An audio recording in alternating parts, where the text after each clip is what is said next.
All right, welcome to another week of Just Gay Stuff podcast. I am Jess. And I'm Lauren. And wow, it's a lazy Sunday today. We're recording on a Sunday. We are, it's hot. It is so hot up here in Brisbane. But I love it secretly on the DL, everybody. You do. I'm not a fan. I woke up feeling a bit dizzy this morning, which wasn't amazing.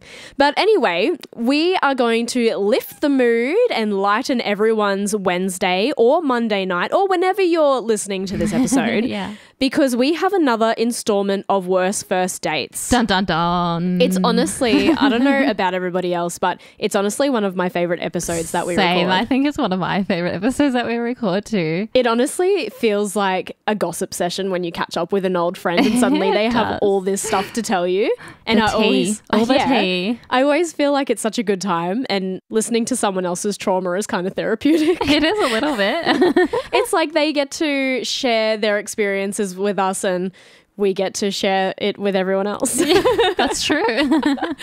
All right, should we just jump straight in? We should, I think. Well, actually, before we start, I do want to give a mass shout out to Lauren's t-shirt, which for anybody who's not watching the video, it's pink and it's got a... It's yellow. It's not pink. Oh, yeah, sorry. It's she yellow. calls me colourblind. It's yellow and it says the future is inclusive, and it has the rainbow with the trans colours included, and I think it's so sweet and so camp and it's so amazing and super prevalent in these times. Yeah, hopefully we can definitely be all inclusive in the future. I just want to give a huge shout out to our brothers and sisters over in America. I know that they're a bit of struggle. We don't want to get too political, but obviously we are fighting for human rights all over the world always, and we hope that everyone's doing okay. We do, and we're hoping to be that inclusive place. And yeah, shout out to my amazing little sister Sabrina for giving me this shirt. Woo! Woo! Well, I think that you should kick us off because you have a few stories and I have a few stories. So I do. We're gonna one rally? for one. Oh, yeah, okay. We're gonna rally. All right, I'll go on my first one. Dear Jess and Lauren, here is my story. I matched with a woman who seemed pretty cool, and we decided to go to a karaoke bar. This is a side note before we get into the actual story. Did you know that karaoke means empty orchestra? I did. In Japanese. Yeah. Yeah, How did you know that? Because I know stuff. Yeah? Yeah. Oh. Do you want to know how I know Why that? are you surprised? Like I don't know stuff. Do you want to know how I know How that? do you know? From How I Met Your Mother. Oh, okay. And we decided to go to a karaoke bar. I was nervous but excited until she showed up in a full costume as Elsa from Frozen. What was it was it a costume night? I thought maybe it was a fun joke as we spoke about Disney songs being our favorite things to sing at karaoke. Okay. So I just kind of rolled with it. It was a bit weird. It's a bit weird. It's a bit weird. On a first date. Yeah, I feel like you should have communicated that kind of... Well, they were trying to surprise them, I guess. Yeah. Okay. So I rolled with it, but as we got inside, she didn't break character once. She spoke in this fake Scandinavian accent, referring to herself as Elsa, and even sang Let It Go on the karaoke stage 3 times in a row. Oh, gee. In a row. In a row. Not even broken up. No, in a row. Oh, run. Yeah, exactly. That was my thought. Counting the red flags here. After the third performance, I tried to steer the date toward normal topics like, so what do you do for work? She responded in the Elsa accent. Oh. I am the Queen of Arendelle, of course. Oh, no. She insisted on calling me Anna and even suggested we do a duet of Do You Want to Build a Snowman? Wait, so like you're on a date and she insisted on calling you her sister's name? Yeah. No, that's weird. How many? Wait, are you counting the red flags in this story? I'm up to like 100. I figured maybe she was just really quirky, but after I declined the duet, she got offended, muttering, fine, I'll go see if Olaf wants to build a snowman. Olaf is the snowman. Yeah. And she stormed out of the bar. The bartender gave me a sympathetic look as I finished my drink. I guess that's what I get for swiping on a queen. Oh my God, that is ridiculous. I have to say, if I was meeting someone at a bar and they showed up in a costume, I'd already be like, what is this? I'd pretend I wasn't there in the first place. Yeah. You'd turn back around again? I would, absolutely. I don't know what to take from that. Imagine if it had worked out and that was your whole life. What, just living as Elsa? Living with an Elsa. All right, my first story is quite long, so strap in. Hold on, I'll settle in. Yep, settle in. Dear Jess and Lauren, you've been asking for people to write in for quite a while, and I've often thought about sharing my story but never had the confidence. Last Worst First Dates episode, you wanted a catfish story, and I thought, okay, here's my time to shine. Ooh. I'll change the names in this story so that no one feels exposed, including myself, not that I think I'll mention my own name. I was 18 at the time, and I suppose Facebook had just become quite a big thing. This was around 2008, 2009. Yeah. At work, I was a receptionist. I'd made what I'd believed to be a work bestie with the girl who shared my shift block. On a usual week, we would have mostly the same hours, so we got to know each other pretty well. Let's call her Brie. Oh. Through our time working together, it had come out that I was a newly out lesbian. After leaving high school, I thought it was definitely easier to come out after school, and because Brie and I spent so much time together, I felt like she was a safe person, and she never judged me, just treated me normally, which was great. I'm already scared. It also allowed me to openly talk about some of the hurdles in my life and not keep them all bottled up. We'd probably been working together for 6 months when one day, really randomly, she had told me that she recently started talking to this guy that had randomly added her on Facebook. He just started messaging her out of the blue, and they'd found they had a lot in common and that eventually they were going to meet up. She said she couldn't believe she'd found someone so amazing. They spoke every night. He understood her in so many ways. She felt like her life was coming together all because of this guy. Let's call him Brad. That's the red flag already. We're calling him Brad. Sorry, any Brads out there. Looking back now, it seemed like she was really just trying to get me to let my guard down about online dating or talking to people online that I didn't know, because at the end of her gushing about how great this Brad was, she said maybe I shouldn't shy away from an online dating opportunity, especially since back in 2008, it was still quite hard to meet other queer people, and I suppose I had a bit of anxiety about how to meet girls. I was quite a shy person in general, and I'd expressed those concerns to Brie over time. Over the next week, I didn't really think much more about our conversation until I got a random ad on Facebook from this girl. Oh no. Her name is Phoebe. We had no friends in common, but her picture looked cute and her profile said she lived in a place just over an hour away from me. I accepted the friend request and really didn't think too much more about it. If anyone remembers, in the early days of Facebook, you got random friend requests all the time. Usually I'd just decline them though, because I'd like to keep my profile pretty small. That's a long one. Well, within the hour of accepting Phoebe as a friend, I had notifications saying that she was messaging me. I didn't have a smartphone at the time. I'm pretty sure I still had a Motorola Razr, the pink one like everyone did. Yep. When flip phones Guilty. were cooler than anything else. I also had that phone. Guilty as Scout's honour. There's pictures of me and my best friend that are terrible on that phone. Did you ever do that thing where like when you were closing a call and you just went... I wasn't well off enough to have invested in the new phase that was an iPhone yet.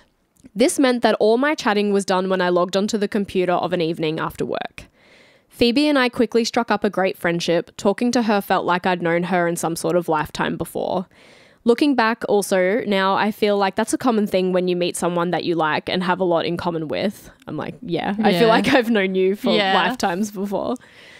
It seemed every evening from about 7 p.m. to midnight we would message back and forth on the computer and talk about everything and anything we could think of. I'd go to work every day tired, but smiling from the interactions of the night before. It wasn't long before Phoebe had told me she thought she liked me on a level more than just friendship. And because of our deep, honest conversations and connection, I had told her that I felt the same. Aww. At work, I would tell Brie everything. Every new thing I found out about Phoebe, every feeling I felt about her, and everything in between. It had been about a month and a bit at this point. Brie still hadn't met her online boyfriend and suggested to me one day that it would be a great idea to all meet up for a double date.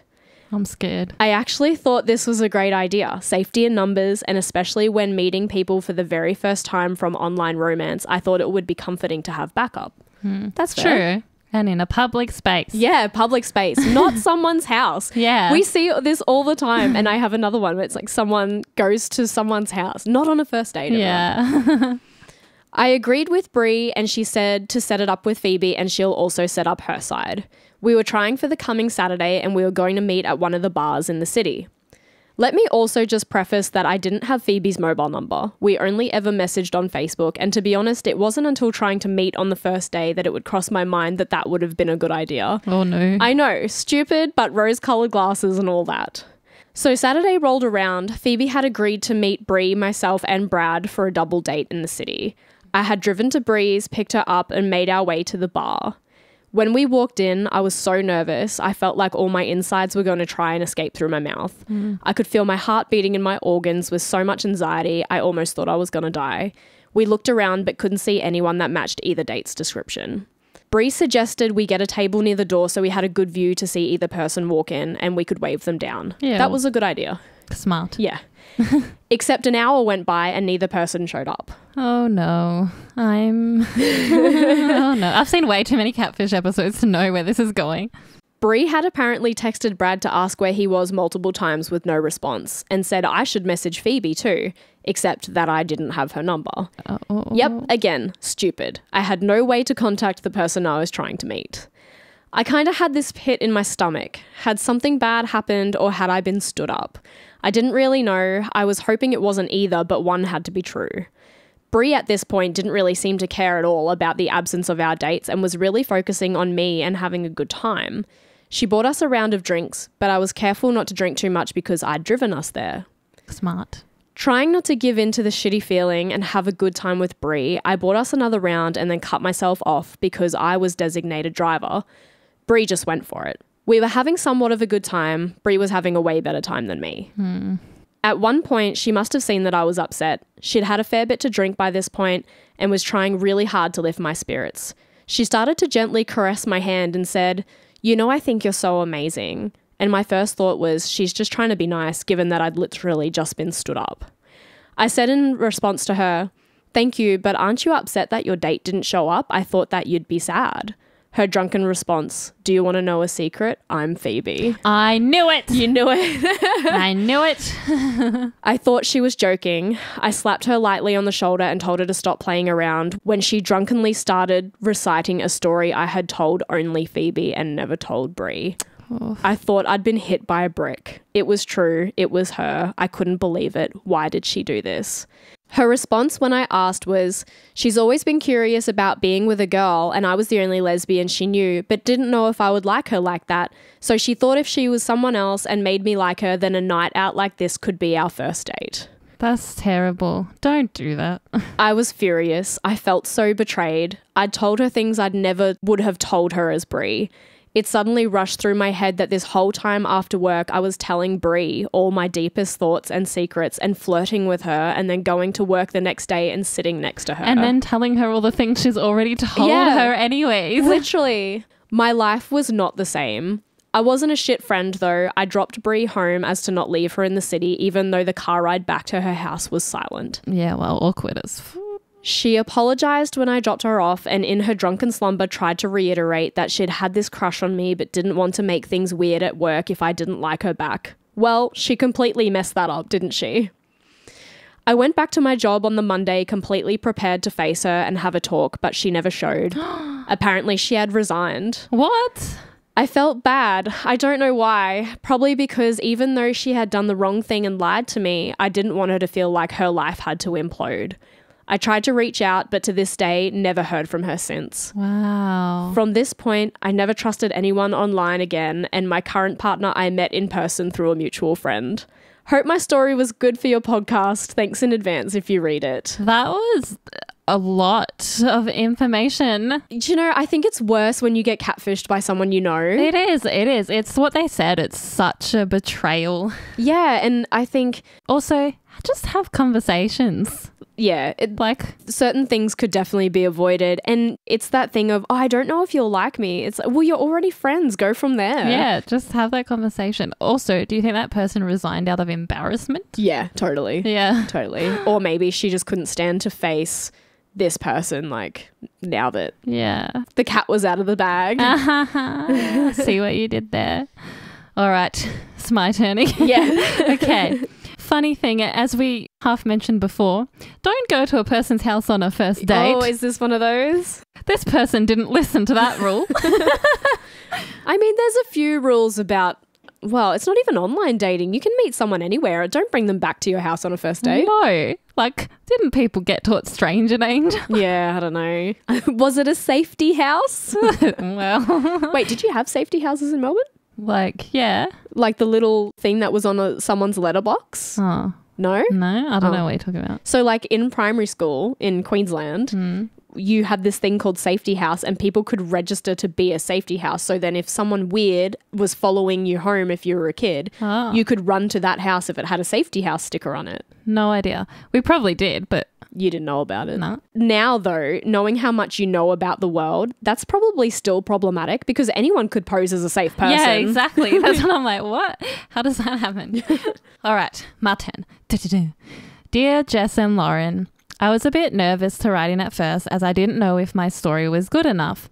But after listening to your first few worst first date stories, I thought mine was maybe okay. So I've been single for a long time, and obviously we all date people in high school, but do they really count? Depends how long you date Yeah, I wouldn't count any of them mine. for. I don't think I dated anyone in high school.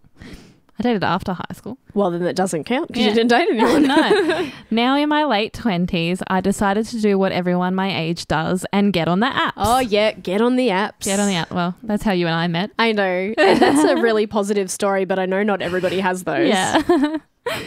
I chose Hinge because it let you get to see snippets of people's personalities first before chatting with them. Fair. Yeah. I met this guy on there who was relatively cute. What's relatively cute? Not fully cute. Just a little bit. Just a smidgely cute. We seemed to click and got along quite well. He had the same sarcastic humor that I did.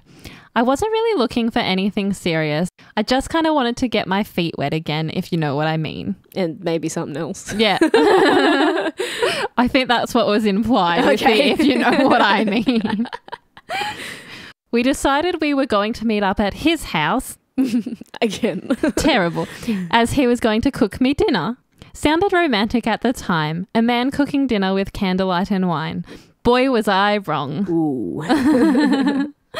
I got to his house. We talked for a bit and then made out a little. Oh, yep. Straight in. Yeah, straight to it. Getting for it. But when it came time to cooking dinner, he had no idea where the pots and pans were or how to turn on the electricity. And I noticed there were pictures around the house of a family and none of him. Doesn't really sound like it's his house. No. His clothes were in a duffel bag, and when I asked him about the pictures, he said that it was his roommate's pictures and family, even though he initially told me he lived alone. Okay, changing stories. I'm like, was that even his house? No, it wasn't. We then drove in his car to Mount Cootha, where we ate Domino's because he didn't actually have anything in the fridge to cook with. Why lie? Why would you lie? Why wouldn't you just say, hey, cute little meet cute, we'll get pizza and then we'll go up to the lookout? Like, what? After we ate, we made out some more. No, I would not be putting my tongue in anyone's mouth that had already lied to me like twice. I'm also like, how did they go from this house where they weren't, now at this point obviously weren't sure whether this was his house or like, not, oh, well, and we'll still go in a car. Just go with it. After we ate, we made out some more, and as we were making out, I noticed a switchblade and rope in the side of his door. Nope. You get the fuck out of there. Ding, ding, ding. Shit. I stopped and asked him to drive me back to his place where my car was. He did, and I got in my car and drove home so fast. Just for him to text me and say, I had such a fun time, babe, we should do it again. No. Honestly, looking back, I am lucky I got out of there alive. That is honest. Why would anyone need to have those things in their car if they weren't going to murder you? I was like, that sounds like such a murder story. Like, to be fair, we don't know what he did for a job. No. But still, I'm just like, that is way too many red flags. Like red flags. Wasn't his house, because that clearly does not sound like his house. If you live somewhere, you know where stuff is. He didn't know where the electricity was. He didn't know where the pots and pans were. He didn't have any food in the fridge to cook in the first place. The cupboards were essentially empty. His clothes were in a duffel bag. To be fair, I don't think anyone lived there. No. It sounds like an apartment that you get like down the Gold Coast. It was like a stage home or something. Also, he would have... Did he break into this house? If he rented that place just to have a date there, he's paid for it. So, I don't know. That's weird. Yeah. All right, my next one's quite a short one. I was volunteering at the RSPCA over a few months and had worked a fair few shifts with a girl that I had come to like quite a bit. One day, I got up the courage to ask if she'd like to have dinner with me, and she happily agreed. Aw, cute. We'd organised that I would cook her dinner at my house. Again, first date at your house. No. Just don't do it. Although I feel like, because obviously I've read this one before, I feel like this kind of worked in her favour. Oh, okay. We'd organised that I would cook her dinner at my house as I considered myself to be an absolute food lover and thought I could super impress her with my cooking skills. Nice. When she got to my house, my dog barked at the door, a usual occurrence. My dog Snoop is a pretty big German Shepherd. Snoop. Yes, his name is Snoop, like Snoop Dogg. Oh, cute. I thought you were going to say like Snoopy. No. When I opened the door, she was standing there with a bottle of wine and a look of terror on her face. Oh, no. Sorry, I didn't realize you would have such a big dog, she said. I was kind of confused. Most animal lovers that volunteer at the RSPCA would be okay with a range of animals and sizes, and I'd seen her take care of bigger dogs at the shelter. Oh. She handed me the bottle of wine and then refused to come in because my dog was, quote, too scary. What? So I guess my first date wasn't really a date at all because technically it didn't happen. Oh well though, I will always choose Snoop over a love interest anyway. That's fair. Yep. Dogs are first. Yep. And we know that. We have to. Pets over people. Literally, pets over people. I have a shirt that says it's like dogs and people, and then it's like the cross on people and the tick on dogs. Yeah. Gotcha. All right. My turn. Calm down, Lauren. Getting too excited in these It things. is exciting because I love stories. Me too. Dear Jess and Lauren, here is my story. How come everybody puts your name first? It just flows off the tongue. It better. does. Dear Lauren and Jess. Yeah, no, you're right. It does. Jess and Lauren. Lauren and Jess. Yeah, okay. HIJKL. Yeah, it's in alphabetical order. That's why. Okay. Dear Jess and Lauren, here is my story. I decided to write in. Are you okay? No. I decided to write in after listening to your first two worst first date. Wow, I can English. Your two worst first date episodes and thought, oh, I've got one for you.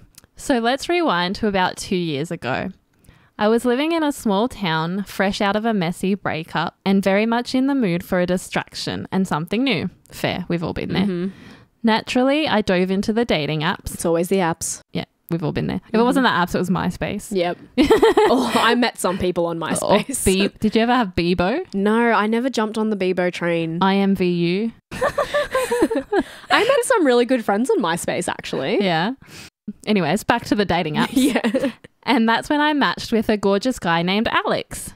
He was funny, charming, and seemed to check all the boxes. I always get scared when people check all the boxes straight away. Yeah. You don't know that person. Yeah. You don't know if they check your boxes, to be fair. You don't. In any way, shape or form. His profile was full of cute travel photos, pictures with friends, and I'll admit a couple of thirst traps that kept me very intrigued. No, I hate a thirst trap. Me too. I'm not a fan. Neither. Are thirst traps cringy? Yes. Okay. Our listeners might not think so. Let us know, are thirst traps cringy? Yeah. Because I vote yes. Yes or no? After chatting online for a couple of weeks, we made plans to meet in the city. I dressed up, drove over an hour, and felt that mix of excitement and nerves when you get ready right before a date. Mm-hmm. We agreed to meet at a small cafe, smart, public. Yep. I got there early, found a table in the corner and waited. My heart was racing. I'd only ever seen his photos, so I was slightly nervous I might not recognize him. I messaged him saying, hey, I'm here. He responded, almost there, so excited to meet you in person. Then, in walks a guy who looked familiar, but also different. Let's say Alex was supposed to have a beard and tattoos, but this guy was very much not that. I awkwardly waved at him, hoping it was just an unfortunate resemblance and not actually my date. But he walked over and said, are you my name? And I replied, yeah. I said, hoping for some sort of quick explanation. He introduced himself as Alex, but as soon as he spoke, my stomach dropped. Ooh. The voice didn't match the one I'd heard in our voice messages. He looked vaguely similar to the guy in the pictures, but he was older, like maybe 10 years older than the age he claimed. Wait, so like this is the same guy, but he was just using pictures from 10 years ago? Yeah, I don't know. Like whether it's a catfish thing or whether it's the same. They didn't say. They didn't specify. I decided to give it a chance and awkwardly asked him about his life, hoping maybe this whole situation could be salvaged. That's very brave of you. Yeah. He gave short, uncomfortable answers and didn't ask me a single question. My heart sank. This person sitting in front of me had somehow tricked me into meeting him. I looked him in the eyes and said, "Is this a joke? Why did you pretend to be someone else?" He just shrugged and mumbled something like, "Guess I figured you wouldn't come if I used my real photos." I was speechless. Then he had the audacity to say, "So you're already here, want to go get a drink?" Without a word, I stood up and walked out. It was humiliating and infuriating. I blocked him and never looked back. So there you have it, Jess and Lauren, my worst first date that quickly turned into a disaster. Keep doing what you're doing. You're making us all laugh through the chaos. There's a lot of things to unpack in that. I don't know. That's weird. Okay, next one. Okay. Dear Jess and Lauren, I feel like my first date story is a bit of a doozy. Oh no. I'd been talking to a girl on Tinder for a couple of weeks and we'd eventually moved over to exchanging numbers and texting. Yeah. One night, it was late-ish, about 9 p.m. She sent me a message out of the blue asking to meet up for food. I hadn't had dinner yet, so I agreed. Fair. Why haven't you had dinner at 9 p.m? Whatever. People I don't know are what they busy. do for work. Yeah, you can't judge. Sometimes we don't have dinner till late. No, I eat at like 5:30 p.m. because I'm a you're senior grandma. citizen. Because of the late time, the only options we really had was fast food, so we ended up meeting at a McDonald's at mutual distance from both of us. I was kind of nervous because this was the first time I was meeting her and it was really last minute. Her profile picture was reasonable, not my typical type but not awful, just not what I expected. It was definitely a few years old and not a true representation. Oh. Despite that, we'd had some great conversations, so I was willing to see where this would go. The first problem was, it wasn't just her. She had brought her friend along, a 16-year-old. I was 22, she was 20. To add to that, her friend had brought a toddler and another friend. What is going on in the McDonald's? So here I am, sitting in a booth at McDonald's on a last-minute first date with 3 girls and a toddler that I don't know. Yep. All 3 of the girls had brought Monster Energy drinks into the restaurant with them and it just went south from there. The toddler ran out of juice in her sippy cup, so the mum filled it with the Monster Energy drink. What? Did I say it was way past 9 p.m. at this point? Hang on. Hang on. Wait, let me finish this part. They Okay. just said, I'm not a parent and don't like to judge people who are, but I'm pretty sure that wasn't a great idea. Okay, yeah, I was going to say, back the fuck up. Don't give a toddler Monster Energy Don't drink. give a toddler anything it shouldn't have. That's almost as bad as giving a toddler drugs. Yeah, because it's like... I mean, essentially it is. It's caffeine. Because it's like back in the day, you just weren't allowed red cordial. And this mum's giving energy drinks. Okay. So then the toddler played with a pile of napkins, the salt and pepper packets, and a container of sweet and sour sauce. Needless to say, the table was a mess. Beautiful. Besides that being a problem, all the girls are laughing at the toddler and having a great time. They're talking amongst each other and not even attempting to include me in the conversation. Long story short, I ate my meal, excused myself to the bathroom, got in my car and drove home. Fair girl. It was the worst experience I had ever had, not just on a date, but with people in general. I am never going on a last-minute fast food date again. I do not blame you. It's horrible. That's... I know I said fair girl. I don't actually know what gender you are. I can't assume to know that, but that's... I would say that no matter what. Fair. Fair. I love that. Sorry, I'm just going to the bathroom. I'll be back. Goes into their car, drives home. Yeah, well... I'd totally do that. Yeah, I don't blame you. I'm all about communication, but I'd totally do that. I think I'm still wrapped on my brain about... The energy drink. Yeah, and a toddler. Someone needed to call CPS on that. Somebody needed to call. I think this is my last story. Okay, and then I have one more. Oh, okay. Let me get reorganized. I matched with, let's call her Lucy, on a dating app, and we immediately hit it off. She seemed so cool, artsy, loved animals, and her profile was full of sarcastic humor. Yeah, Love that's that. pretty cool. We love that. We spent a few days messaging back and forth, sharing our favorite bad rom-coms and debating pineapple on pizza. Always pineapple on pizza. Yeah, we had that debate. Yeah. It wasn't really much of a date because we agreed. It wasn't much of a date. A debate. A debate. A debate. That's funny because you're a mass debater. Oh my God. Dickhead. Okay, keep going. She lived a few suburbs over, but we planned to meet at a cozy little cafe known for its vegan brownies and cold brew coffee. Yummy. Cute. When she showed up, the first thing that I noticed was that she looked different from her pictures. Always the way. Not just the usual photos from the best angle kind of way. She looked like a completely different person. Okay. But hey, I told myself not to be shallow because she might still be awesome. I have respect for a lot of these people who are still willing to give it a go. That's what I thought when I met you. I'm just kidding. I was like, that's such a load of shit because we've all heard the first date stories. Oh, just kidding. Anyways, moving on. Then she sat down and immediately pulled out a thick binder. Oh, like a file. Like a folder full of stuff. No, like a book. I think a binder is like It's one of those books that you can put stuff in and you click the middle silver bits open and closed. I was thinking more like the books that have the spiral. Yeah, or that. Same. Yeah. Anyways, pulled out a thick binder. I thought it was a joke, so I laughed and asked, "Is this like your dating resume?" But no, she was dead serious. Oh no. This, she said, is my personal manifesto. I don't know why I did that voice, but that's how I feel it would come across. The spirit of her just entered you. It did. It's a guide to understanding the real me. This sounds like a cult, honestly.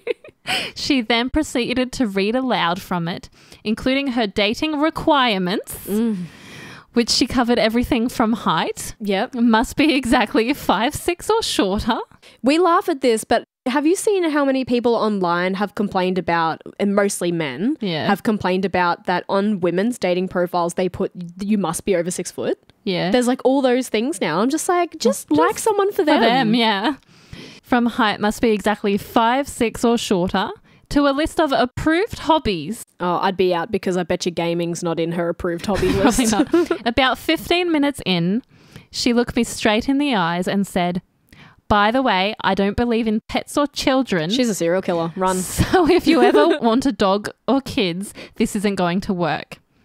I was so shocked that I almost laughed. The best part, I actually have a dog, which I mentioned in my profile. When I reminded her, she just shook her head and said, "Dogs are unnecessary distractions from personal growth." Oh my God. How did you even match with this person? Get the freak out of there. At this point, I was dying to leave. Yeah, I don't blame you. Yeah. But just when I thought I'd make up an excuse, she stood up and said, "Time for a trust exercise." Was she going to do that thing where you cross your arms and then fall? Literally. She insisted that we go outside and walk backward down the street with our eyes closed to build a deeper connection. What the fuck is wrong with this person? I half-heartedly went along with it for a few steps, but then she started trying to guide me in a nearby alley. I'm scared. That was the final straw. I apologized and mumbled something about needing to find my inner balance and bolted to the nearest bus stop. The weirdest part, she sent me a 6-page email. 6 pages? 6-page email the next day detailing all the ways I could improve my dating profile. I don't think you need to take any advice from someone that mental. To attract my authentic connections. Oh. I guess she saw herself as my unofficial dating coach now. Needless to say, I didn't reply, but I kept the email just for laughs. And that, dear Jess and Lauren, is why I'll probably never date another person who refers to their interests as a manifesto. Do you know what I would have done? I would have gone outside with her and closed my eyes and walked backwards and just walked all the way home. Yeah, just would have left. Wow. I don't know how to... That was a lot. That was a lot. Do you know, I feel like I've briefly met people that would be like that. Really? Yeah, just, you know when you meet people that are quite uptight in their whole demeanour? Yeah. And you just think, oh, wow, I bet you have like an approved hobbies list. Super type A people. Yeah, definitely.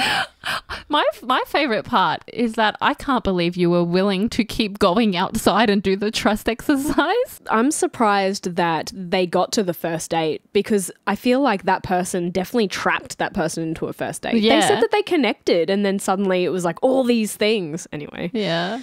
All right, this is the last one. Last one for this episode, everybody. Hi, Jess and Lauren. I went on a date with a guy that I met on Grindr who seemed really sweet while we were messaging, but turned out to be not my type whatsoever. At first, he seemed really cool. He was a bit of a stereotypically manly man, which is my type for sure. He used to race bikes until he said he landed on his head after attempting a jump and had to quit. During the date, he told everyone that we were on a date. Oh my God. Like everyone he could. It was nice at the beginning, considering sometimes you meet people who want to stay in the closet, but this became super embarrassing. He told me he wanted to kill his ex-roommates because they forced him to move out after he refused to pay equal rent. He then asked the waitress to make the date more romantic, so she brought out a giant ice cream sundae, meant for 2 people to share, but he ate it all by himself and spilled ice cream all over his shirt. That's just rude.